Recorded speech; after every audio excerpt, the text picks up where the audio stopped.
Welcome to the Sound of Economics. My name is Guntram Wolf and I'm the director of Bruegel, and I bring to you today the director's cut in which I discuss with Bruegel Senior Fellow Alicia Garcia Herrero in Hong Kong and Bruegel Senior Fellow André Sapir here in Brussels with me.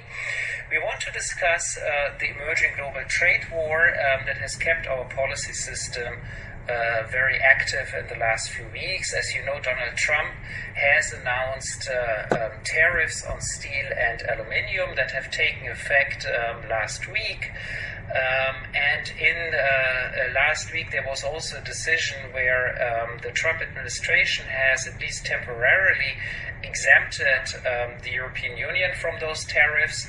There's also been an agreement to exempt South Korea from the tariffs. So everybody looks at this now and wonders who gets exempted next and who's on which side. We've seen that China has announced to respond with strength and resolve against Donald Trump's measures. And so I guess my first question, Alicia, is to you. You sit in Hong Kong and you observe this very much from the Asian perspective. And so I would love to hear from you. How is this trade war perceived on the Asian side? Do we have a situation where people think they have to choose sides, or what is the story from an Asian perspective? Very good question. Of course, the financial markets have reacted very negatively to all this. In most of Asian countries, particularly those who are more open to trade, Singapore, Taiwan, Hong Kong, China itself.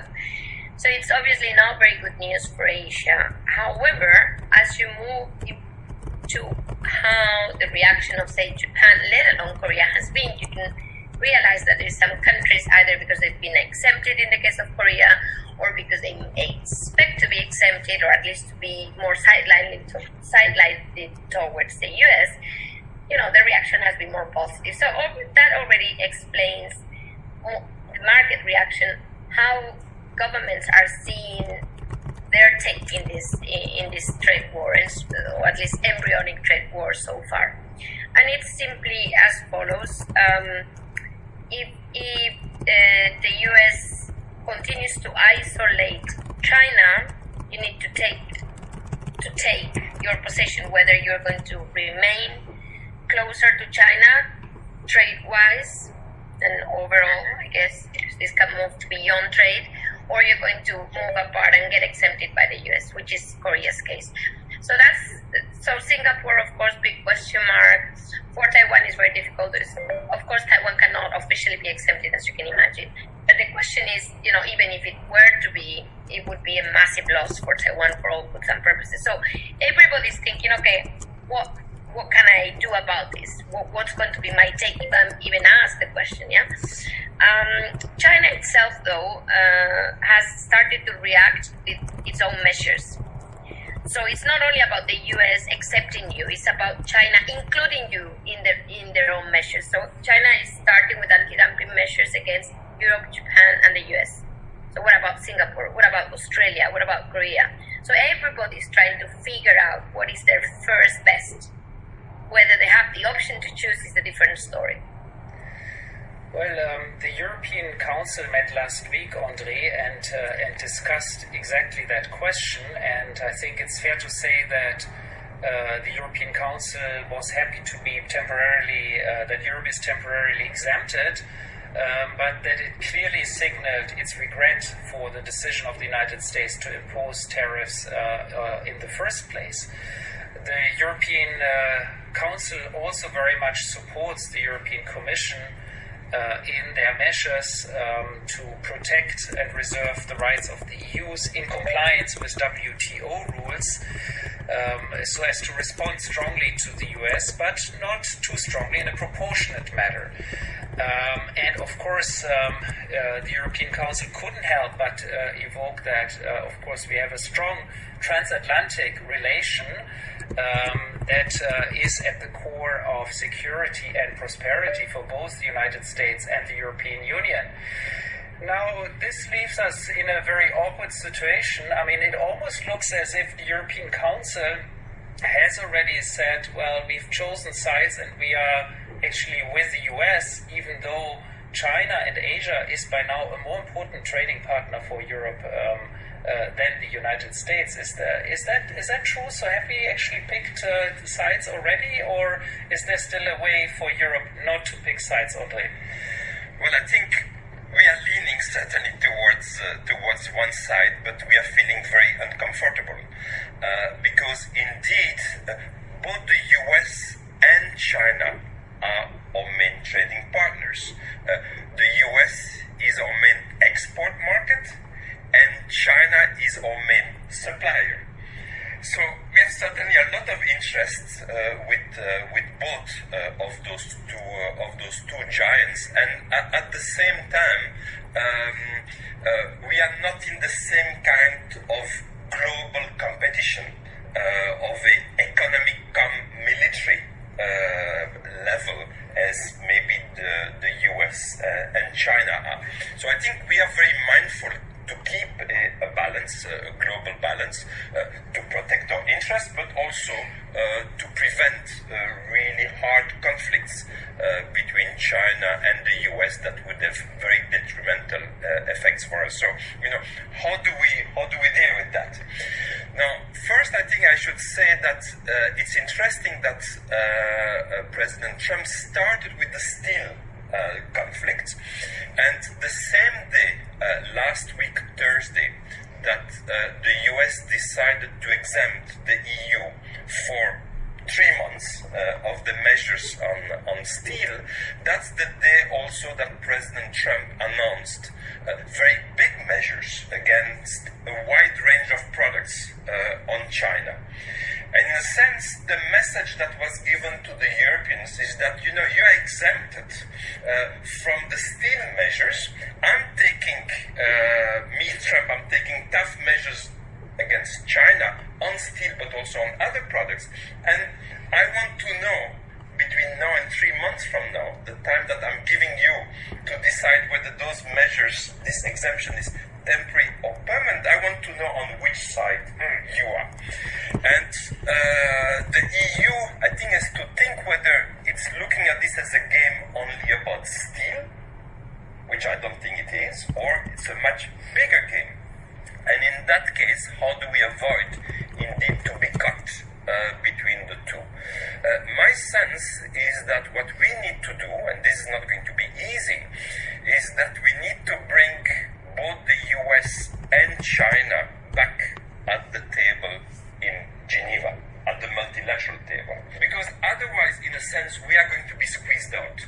If the real game is about China and the US, what is the role of the EU here? Is to look a little bit of our economic interest on the one side, economic interest on the other.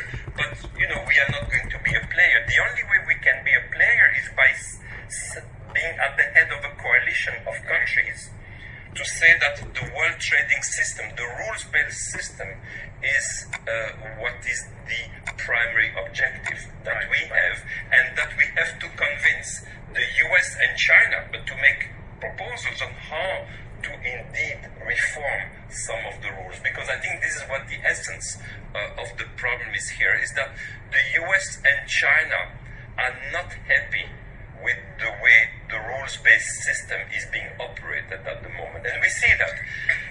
And that's why they are sort of avoiding going to Geneva. They're trying to, deal with this in a bilateral way and having us got in the middle. So I think the only way that we can play this game is by bringing back the discussion at the multilateral table.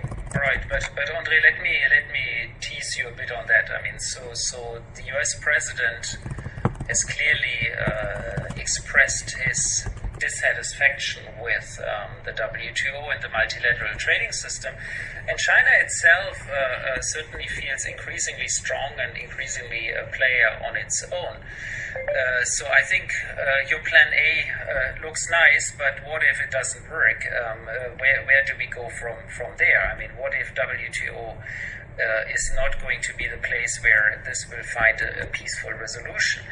I think one big issue, and we haven't talked about the pure economics here, is that, of course, as soon as the US imposes tariffs on Chinese imports, the Chinese will look for different markets to place their products, and so Europe is going to be swamped with steel and all kinds of other products, to which it will be very difficult from a European point of view to resist more protectionist pressure to avoid basically those goods to be dumped on the European market. So potentially, I mean, the risk it seems to me quite high that we will actually end up in a spiral in escalating trade war, and where the European Union will have almost no choice but to impose tariffs on Chinese imports as well, if it wants to avoid a destruction of its own industry.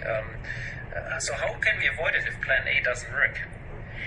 I'm still a Plan A person, because not a Plan B, because I think Plan A is our only solution. There is no, if we look at it from a little longer term perspective, I don't think that the view of Europe in favor of the multilateral system is only ideological. And it is sort of, in our DNA, it is in the treaty, in the Rome Treaty, it is also in the declaration that heads of states made on the occasion of the 60th anniversary of the Treaty of Rome last year. So it's not just that, it's also that it is in our interest, in the sense of the three big players, we are the weaker one.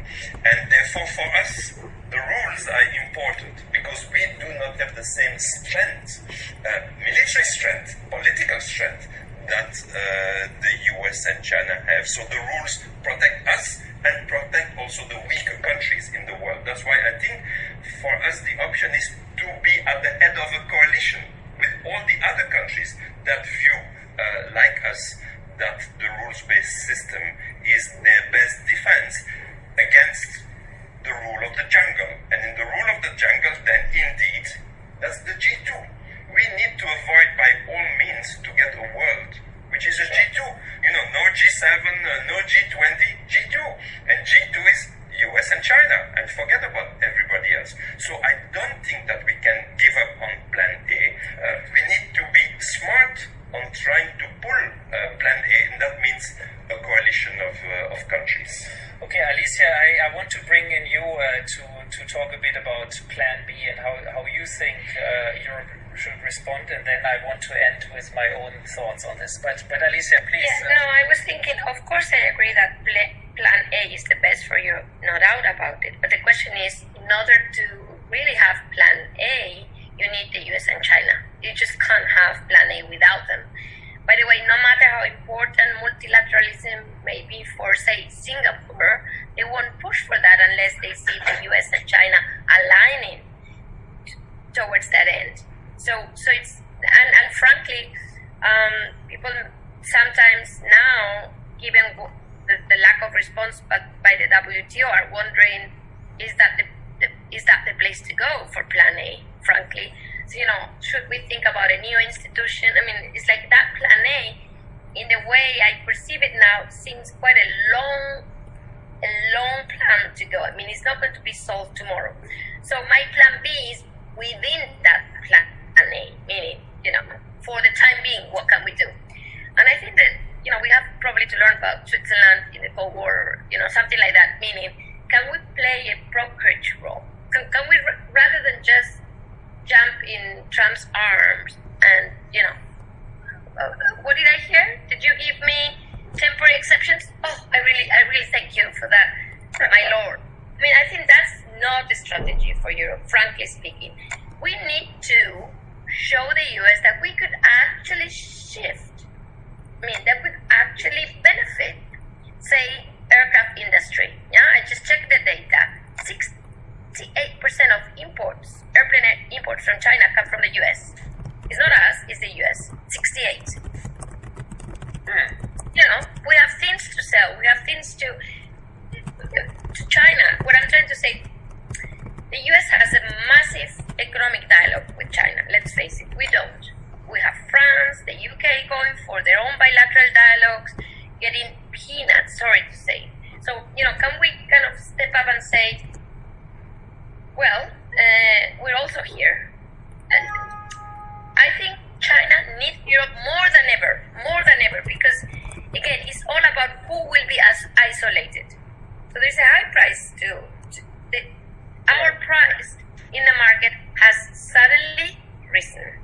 And I think we need to realize that, so that we just not, simply run for whomever, which is basically the US, given our historic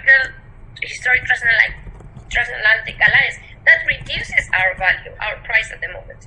And this is what I mean, while playing the A strategy, for the time being, we need to increase our value for the two contenders. That's all I was thinking about. That maybe we lose on steel with Trump, but we get at something else instead of raising tariffs on steel. We could work with the Chinese on their excess capacity. Frankly speaking, again, a lot of that steel is going to end up in Belt and Road countries. They may not necessarily need to dump it on Europe, maybe not. Maybe we can negotiate that with China. I think we need to start talking serious stuff with China. We cannot only just wait for Trump to wake up and exempt us. I think that's not something we can afford. Well, Alicia, I sort of like your idea of showing leadership by showing to the US that we can also choose China as a partner. However, I wonder how far that strategy can go, because, of course, China is also, from our domestic point of view, certainly a controversial trading partner that is seen as a very tough competition for many of our industries, but also there's the whole security dimension on which we feel very dependent on the United States. And so I certainly see your point of view of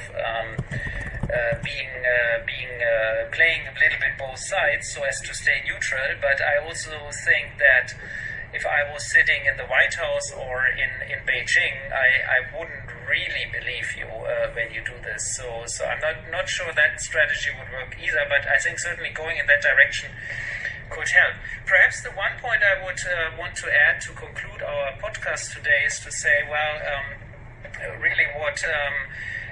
if we want Plan A to work and we want to go through the WTO and make sure that things settle at the WTO, I think the one thing we need to also show is we need to show leadership and need to show that to our partners that we are also ready to give something. And that brings me, I think, to our domestic economic policy agenda. I do think that the European Union is actually quite vulnerable to the global trading developments, also because of its very large current account surplus, export trading surplus. And so here we have a situation where we export massively more than we import, and that is, rightly or wrongly seen as a huge issue in the United States.